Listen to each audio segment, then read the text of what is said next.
Assalamualaikum warahmatullahi wabarakatuh. Ketemu lagi sama gua Alfi.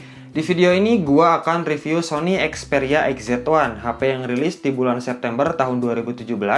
Umur HP ini memang udah mau 3 tahun sejak rilis. Sebelum gua review, HP ini udah gua pakai selama 3 bulan. Untuk harganya sendiri gua beli bekas 1,9 juta dan dulu itu harganya ada di kisaran 9 jutaan. Kenapa gue pengen review HP ini? Karena Sony Xperia XZ1 termasuk HP flagship yang punya spesifikasi fitur dan performa yang gak bisa diremehin.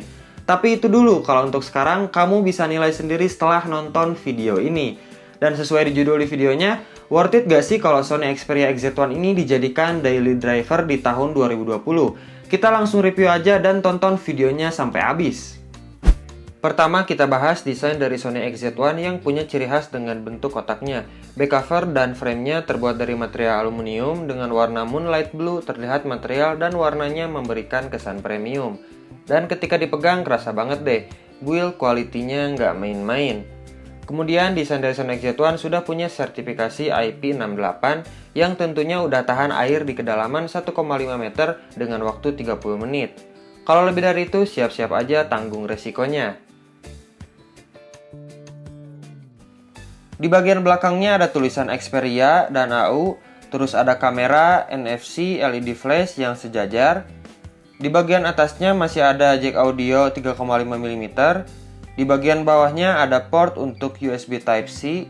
Kemudian di bagian samping kirinya ada slot SIM tray ejector untuk 1 nano SIM card dan 1 slot untuk micro SD. Di samping kanannya ada tombol volume dan tombol power yang nyatu sama fingerprint. Kemudian satu lagi ada tombol shutter kamera di samping kanan bawah. Jadi kalau misalnya kita pengen motret dalam keadaan layarnya mati, kita bisa langsung tekan tombol shutternya dan aplikasi kameranya langsung kebuka. Untuk mengatur fokusnya kita tinggal tekan setengah kayak gini. Di bagian depannya Sony XZ1 memang punya bezel yang gede banget. Selain ada kamera, mungkin Sony XZ1 ini pengen menempatkan dual speaker di bagian atas dan bawahnya. Sekarang kita beralih ke bagian layar. Sony XZ1 punya lebar layar 5,2 inci dengan screen to body rasionya hanya mencapai 68,6%. Kemudian panel IPS yang resolusinya 1080 x 1920 atau Full HD dengan kerapatan pixelnya 424 ppi dan layar Sony XZ1 ini sudah dilindungi Corning Gorilla Glass 5. Untuk touchnya HP ini nggak ada masalah dan nggak ada delay sedikit pun. Nyaman banget pokoknya dipakai scroll atau ngetik kayak gini.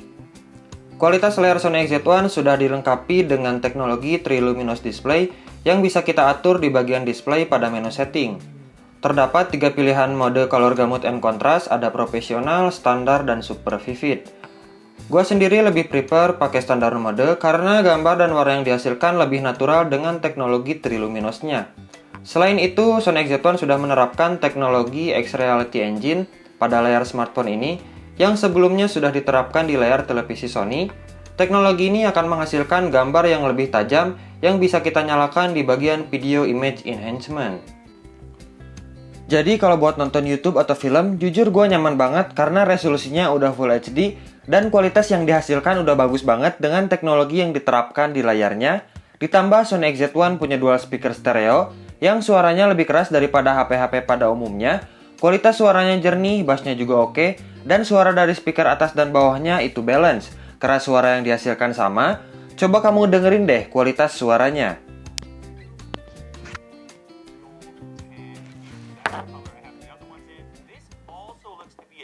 Touchpad on the side, which could be nice. This gives you a look right here at that external microphone, picking up noise, figuring things out. By default, when compared to an AirPod, this should isolate sound already better.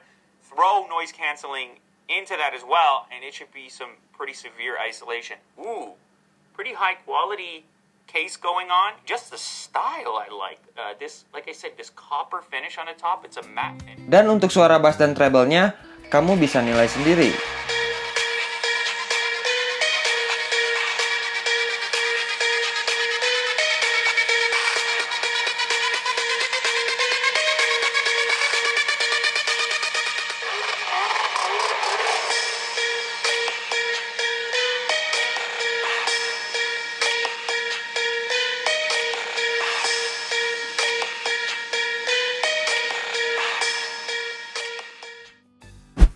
Itu itulah kualitas suara dari HP Sony XZ1.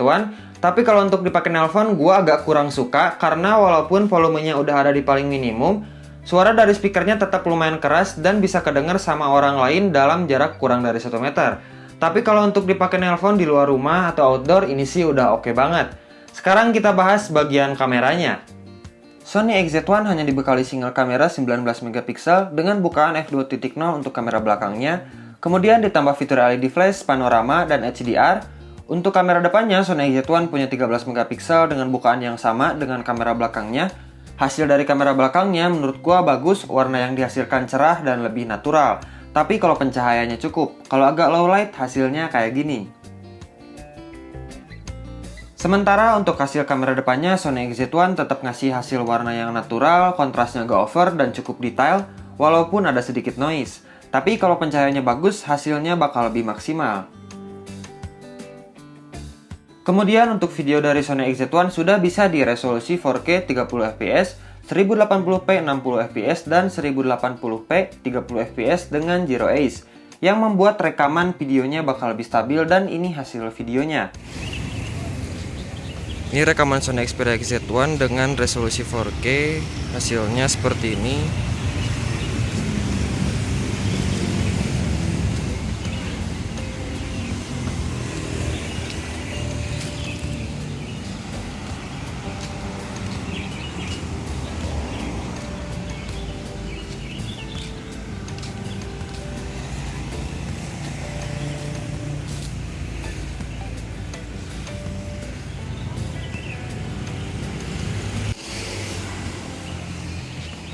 Dan ini rekaman dari HP Sony XZ1 dengan resolusi 1080p 30fps dilengkapi dengan teknologi Zero Ace.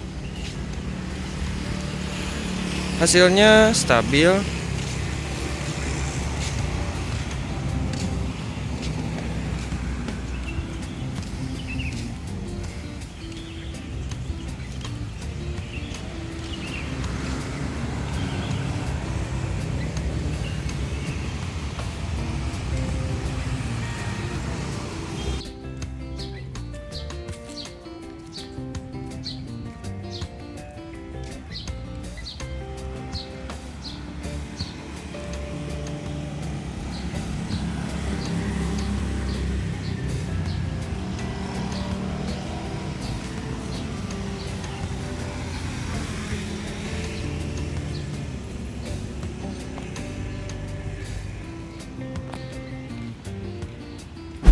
Untuk video dari kamera depannya, Sony XZ1 bisa di resolusi 1080p 30fps, dilengkapi dengan Zero Ace seperti kamera belakangnya, dan ini adalah hasil rekamannya.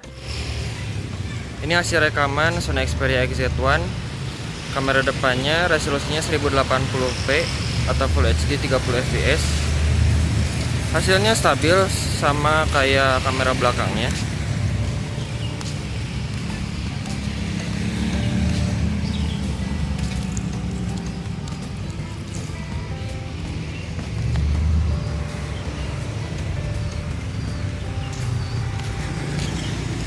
Buat HP flagship udah seharusnya resolusi 4K udah ada. Dan dari hasil videonya juga gua rasa udah bagus, apalagi dengan harga yang sekarang cuman 1 jutaan. Kemudian Sony XZ1 ini punya RAM sebesar 4GB dengan internal memori 64GB. Kalau masih kurang kita bisa nambahin eksternal memori karena HP ini nyediain slot eksternal.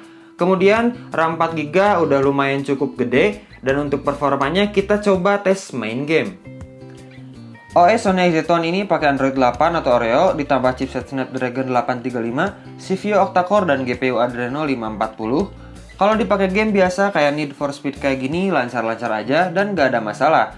Dan grafik yang dihasilkan juga bagus dengan layar yang lumayan besar, Sony XZ1 ini masih nyaman.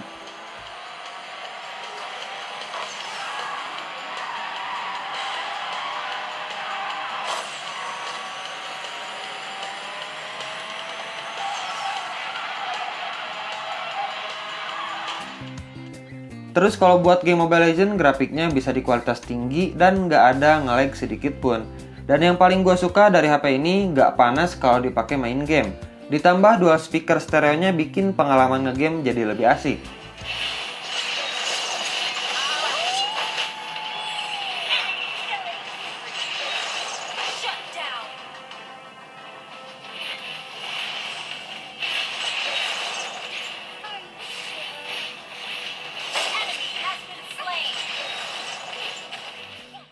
Untuk baterainya, HP ini punya kapasitas 2700 mAh, nanggung banget sebenarnya kalau dipakai main game berjam-jam, tapi kalau dipakai harian kayak buka WhatsApp, email, Instagram, nonton YouTube, dengerin musik, dan buka e-commerce, HP ini masih bisa tahan lama. Biasanya gua pakai rata-rata dari jam 7 pagi dan habis-habis jam 10 malam.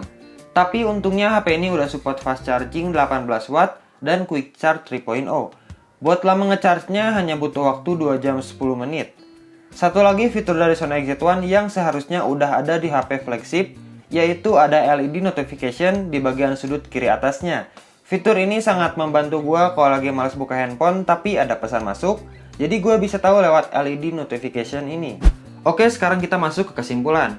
Kelebihan dari HP ini menurut gua punya build quality yang bagus banget, masih berasa HP flagshipnya dan juga udah anti air. Kedua, HP ini punya performa tinggi dengan chipset Snapdragon 835. Di tahun 2020, chipset ini masih layak banget buat dipakai multitasking ataupun game-game berat yang masih bisa lancar dengan grafik tinggi dan gak panas di genggaman.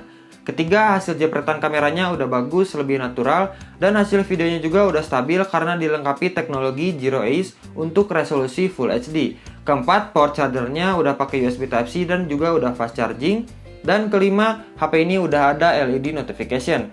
Tapi ada beberapa kelemahan yang agak kurang kalau dipakai di tahun 2020, yaitu screen to body ratio-nya hanya mencapai 68,6%. Bezelnya gede banget. Kalau misalnya bisa mencapai 80%, HP ini bakal lebih keren. Kedua, HP ini cuma punya kapasitas baterai 2700 mAh, masih jauh daripada HP-HP baru yang ada di tahun 2020 dengan harga 1 jutaan. Biasanya baterainya ada di kisaran 4000 sampai 5000 mAh. Dan untuk menjawab judul di video ini, menurut gua HP Sony Xperia XZ1 ini masih worth it dijadiin daily driver karena punya spesifikasi, fitur, dan performa layaknya HP flagship dan juga punya banyak kelebihan daripada kekurangannya. Buat sekedar info, HP ini bekas dan kalau misalnya kamu pengen beli HP ini, gua saranin buat cek baik-baik dari segi fisik, software, dan juga email.